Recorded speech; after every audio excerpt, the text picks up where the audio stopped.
Good Saturday, everyone. This is James Drew and the James Drew Show, a next generation production.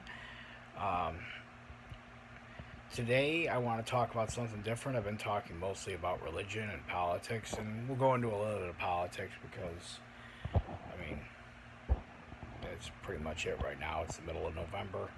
Things are changing a little bit, and the thing I really want to talk about today, is our economic system. And I'm not here to just complain about it and criticize it like a lot of us will. We'll sit and we'll talk and yeah, the economy's in the tank and it's never going to get any better and this is what's wrong. And um, I, what I want to talk about is I want to be a free thinker. I want to I want to talk about what maybe possibly we could do different. And some of that's going to piss some of you off because it involves another economic system. I'll probably be hanging by the end of the week because we don't capitalism. We're married to capitalism. We can't cheat on capitalism. But you know what? Capitalism is an abusive asshole. Let's face it. We're a battered wife at this point. So, I mean, granted, there's worse systems. I mean, you're all gonna howl. Well, what about socialism? What about socialism? What about socialism? The Bible says socialism is bad. Well, no, it doesn't. It doesn't even. Jesus never once said, "Woe unto ye socialists." But okay, I'll go with that. Socialism's bad. Anything other than capitalism is horrible. I'm way ahead of you with communism. Communism is shit. Um, but um, what about another idea? What about some ideas about minimum wage? What about an idea of, say, how could we just reward people not for whoring themselves for 8 hours to a company, but for accomplishing things? We're making the world a slightly better place than it was when we pulled ourselves out of bed this morning. Um, aren't there other ideas other than the what 3 or 4 systems that we practice on a regular basis? Um, I know Europe's trying some different things, and I will never admit to it, but I hear a lot of good things. Um, let's try and be free thinkers on this channel for a minute. You can go back to being stubborn and pig-headed and American when the show's over. But for just a minute, let's entertain some different ideas. I know I come across kind of sarcastic, but to me, that's just how. It's a nice thing about having, the show about being able to just talk into the camera is that if you're willing to listen, you're listening on the basis that, hey, I have nothing against you. I have nothing against your beliefs, your political ideals. I think so. I mean, I might think some of them are silly. I'm sure you think some. A lot of mine are silly because I don't. I think outside the box. So, first, what do we have?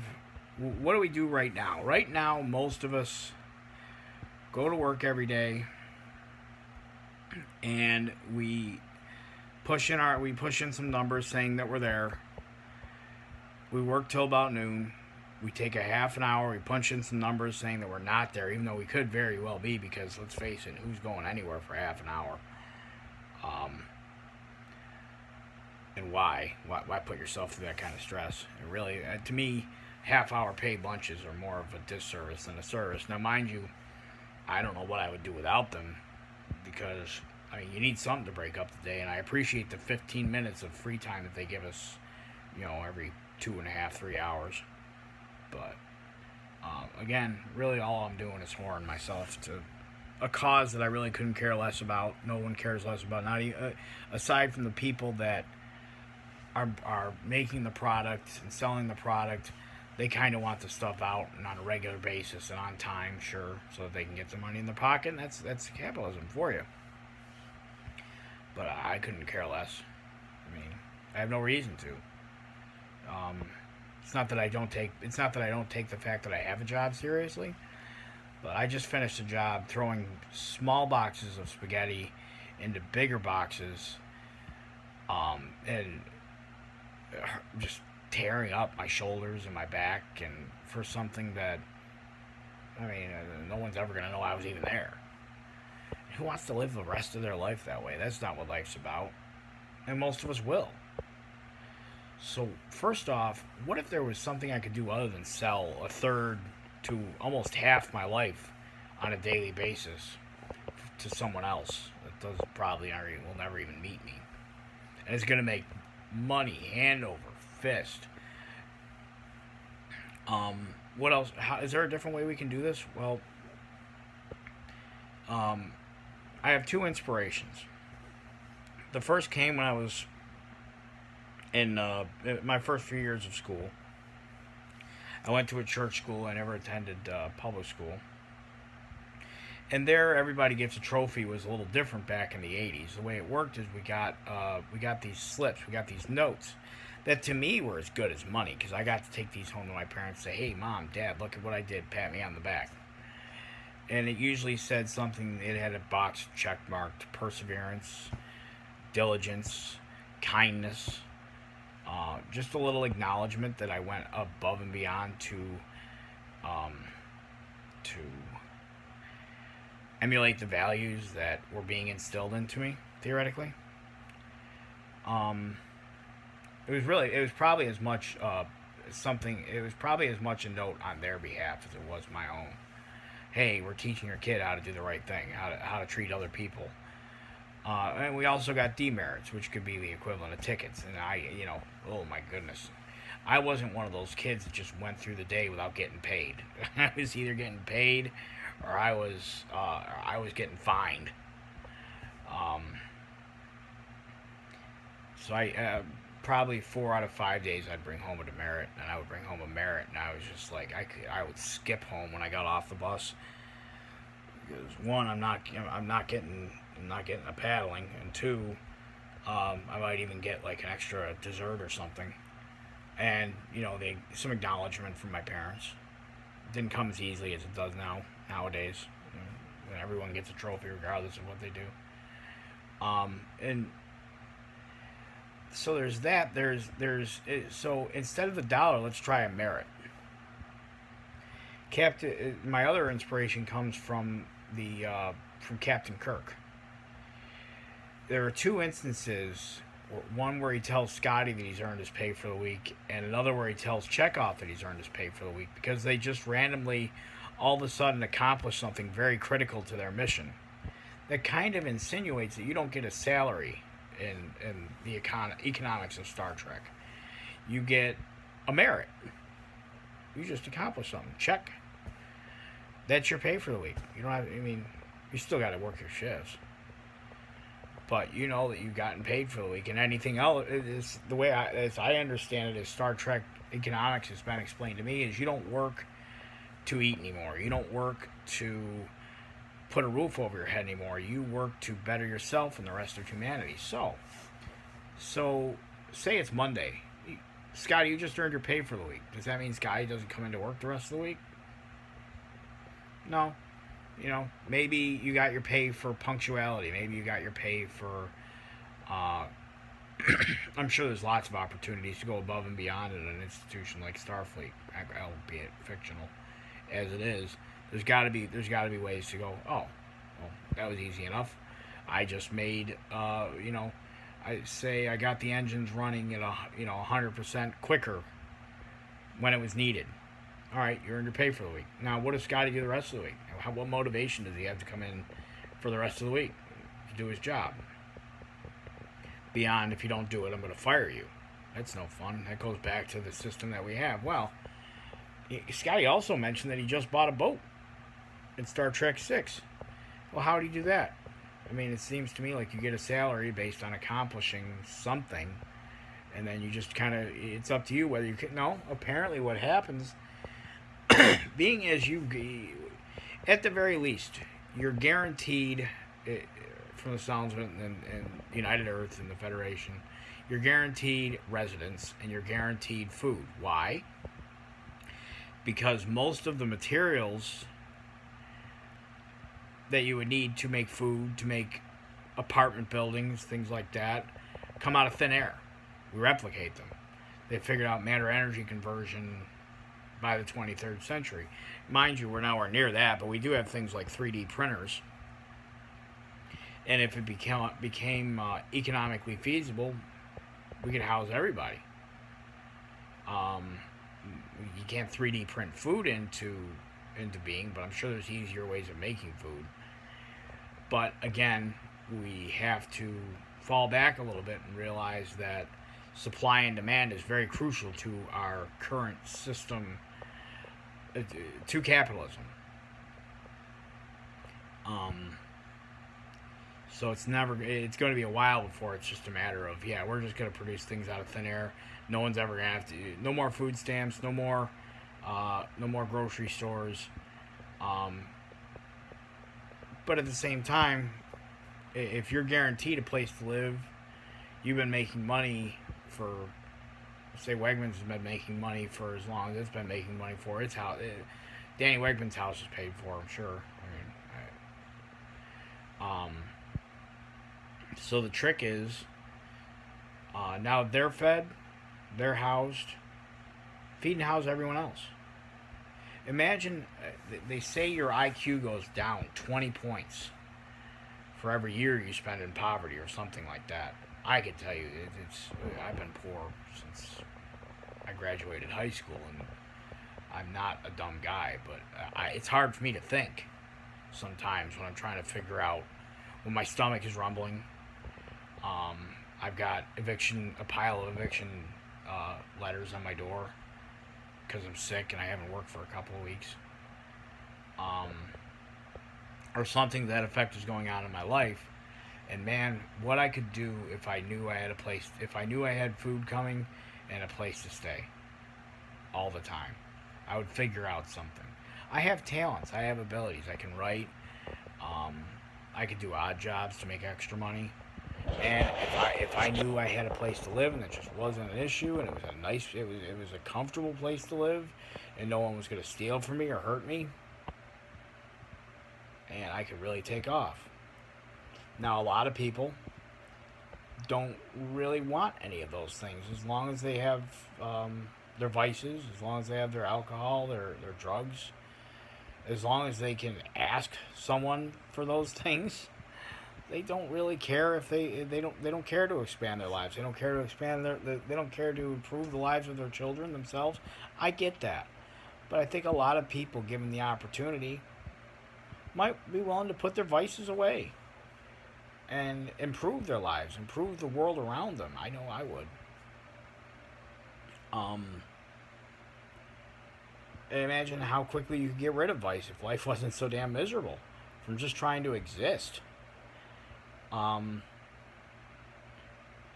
So the idea, in my opinion, for a future economic system would be a merit system. You merit your pay. You don't just sit there. What I'm doing even right now, there's a clock at the center of my camera. I'm not trying to fill up. I'm not trying to fill up time. When it's done, it's done, and I like doing this. So when I've said everything I'm going to say, I'm just going to shut off the camera. Whereas at work, I'd be like, 15 minutes. I'm done in 15 minutes. I can't stand this. I'm done at 5 o'clock. I'm done at 3 o'clock. I'm going home at 3:30. And I'm not going to miss this place at all. Man, if I could carry in the attitude that I had doing with this, if anybody could doing this, imagine how much better the workforce would be. I don't know if that'll ever happen, but it's an idea. Now, what do we do in the meantime? We got a serious problem because I'm making $10.40 an hour, and that's minimum wage now. And it's worth dick. Man, 15 years ago, I'd have killed for $10.40 an hour. I'd have killed for a $350 check. At the time, I think 20 years ago, I was making $5 an hour, and I was thrilled to get it. That was really good payback then, when wages were like $4.25, $3.75 an hour. That was sick money, especially under the table. Now, like I said, it's not shit. So what do we do about that? I don't really think that Walmart, McDonald's workers should be making the same as I'm making, running a machine that could cut my hand off repetitively till I'm ready to just fall over because I'm just over it. I don't want to be here. This is boring. It's tiresome. It's wearing on my muscles. The people around me are obnoxious, and they're content to be. They're content to just do mindless work for the rest of their lives. This isn't an imposition for them, but it is for me. Now, why is it that someone doing a totally menial entry level job is going to make the same as someone that has a skill, that knows how to operate machinery that they're never going to bother? They really, maybe they won't bother, but they don't learn because it's something that you work at certain jobs as a teenager to learn a work ethic, to decide what you're about, what you're willing to do, what you're not willing to do.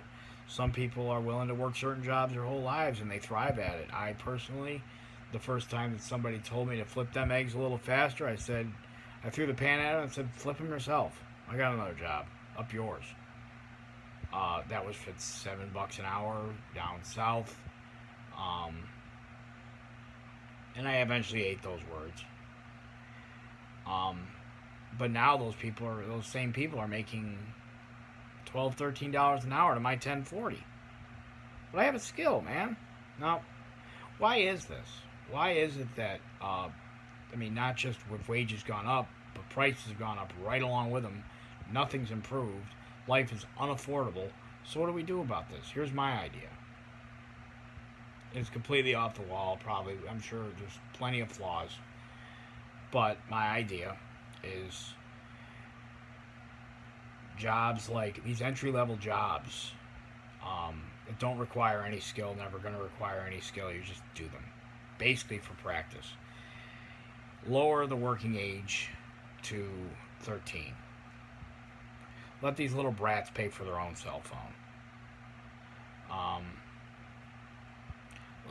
Eliminate the everybody gets a trophy idea right there. You learn to work before you graduate high school. That should be it. You learn to work, or you learn how not to work. I kind of did a little bit of both. And you learn the value of a hard day's work. You learn. You get up at 5 o'clock in the morning. You get ready for school. You work until 2, 3. I don't know when they're letting school off. Then you work until, 7, 8 at night. Come home, do your homework, and go to bed.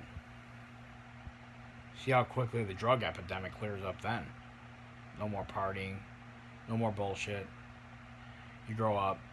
You're growing up at 18 because you've been working. You know what it's about. See how much things improve then. And what you do is you drop the minimum wage to $7 an hour. Fair? Non-taxed because these are kids. No one under 21 is allowed to do a minimum wage job. You have one of two options. You fast track these kids to management by the time they're 18, or they graduate high school. When they graduate high school, you have one of two options. You can pay them unemployment at 100%, or you can pay for their college tuition. That'll fix things. We're going to teach kids how to work one way or another. But one way or another, either they're management or they're gone. If you have to release them, then again, you pay for one thing or another. It's up to you. But you're going to start taking your labor force a little more seriously, corporate America. And that's part of the problem, let's face it.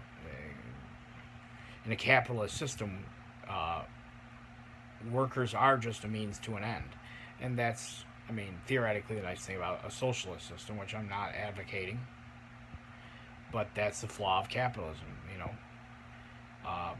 you can some companies some companies might take their employees seriously. Some companies might value them a little bit, but not really. So the first thing is to establish a mutual respect between employer employee. So you have until they're 18 to fast track them in management or pay unemployment or pay their tuition. Depends. Maybe not pay them unemployment. They have the right to say I don't want to go to school, but I don't really see anybody saying that. Or hopefully they just find themselves a better job because again they know how to work. A lot of crappy employees are going to fall out of the job market. You're going to see the unemployment line maybe go up for a little bit. But at the same time, if you've got any kind of skill, you're making $15 an hour. If you have a skill. Now we've clearly divided what the roles of these different jobs are in our social system. McDonald's, Walmart, these are training jobs. And there's always going to be 13-year-olds that want to pay for their own cell phone. I'm sure there's lots of parents that are just, because, let's face it, they just want their electronics. And watch how quickly they lose interest in drugs and partying and just nonsense. Oh, who knows? Maybe look how quickly they might lose interest in their damn cell phones. I want to go out and do things like my parents used to do, maybe. They might think to themselves. I don't know. But I do know that there's a better way, and so do you. So let's get working on it. Have a good week.